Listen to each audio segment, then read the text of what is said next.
Hello everyone. ఈరోజు recipe అయితే పప్పు కొబ్బరికాయ అండి. చాలా బాగుంటుంది ఈ రెసిపీ అయితే. మనం దేవుడి దగ్గర కొబ్బరి చెక్క కొట్టుకున్నప్పుడు, అలానే టెంపుల్స్కి వెళ్ళినప్పుడు ఇస్తూ ఉంటారు కదండి. మనం పట్టుకెళ్ళినప్పుడు ఆ కొబ్బరి చెక్కని అయితే వేస్ట్ చేయకుండా మీరు కూడా ఇలా అయితే ప్రిపేర్ చేసుకోండి. ఏదన్నా కర్రీ చేసుకుంటే బాగుంటుంది కదా అని చెప్పేసి నేనైతే ఇలా అయితే చేశానండి. ఏమీ లేదండి, చాలా సింపుల్, క్విక్గా అయితే అయిపోతుంది ఈ పప్పు కొబ్బరికాయ అయితే. మీరు కూడా ప్రాసెస్ అయితే చూసేయండి ఫ్రెండ్స్. ఫస్ట్ అయితే కందిపప్పుని నానబెట్టుకోవాలండి. నానిన తర్వాత అయితే 3 టైమ్స్ వాష్ చేసుకోవాలి. ఈ కందిపప్పు అయితే నేను హాఫ్ గ్లాస్ అయితే తీసుకున్నానండి.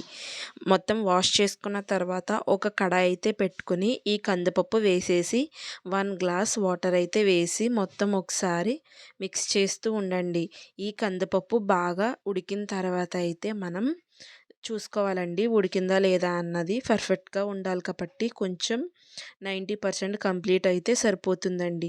90% కంప్లీట్ అయిన తర్వాత కొబ్బరి తురుము అయితే వేయాలి.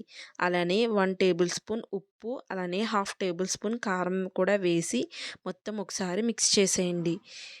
వాటర్ ఏమీ లేకుండా అయితే కుక్ చేసుకుంటే సరిపోతుందండి ఈ కొబ్బరి తురుముతో యాడ్ చేసిన తర్వాత.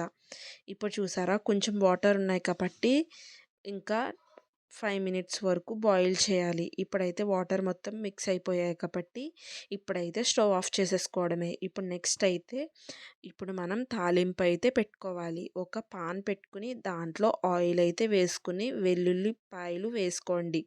దంచుకుని వేసుకోవాలండి, టేస్ట్ అయితే బాగుంటుంది. అలానే శనగపప్పు, జీలకర్ర, ఆవాలు వేసి మొత్తం ఒకసారి మిక్స్ చేయండి. ఎండుమిరపకాయలు, అలానే కరివేపాకు కూడా వేసి మొత్తం ఒకసారి మిక్స్ చేసి ఒక 2 మినిట్స్ పాటు కుక్ అయిన తర్వాత మనం ఆల్రెడీ పప్పు కొబ్బరికాయ రెడీ చేసి పెట్టుకున్నాం కదండి, అది అయితే దీంట్లో అయితే యాడ్ చేసేయండి.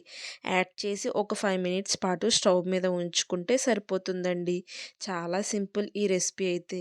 మీకు కూడా లంచ్ బాక్సెస్కి అయితే యూజ్ అవుతుందండి ఈ రెసిపీ అయితే. చాలా ఫాస్ట్గా అయితే అయిపోతుంది ఈ రెసిపీ అయితే. ఇంతకీ ఈ రెసిపీ మీకు ఎలా అనిపించింది ఏంటో నాతో కామెంట్ సెక్షన్లో షేర్ చేసుకోండి. Bye friends.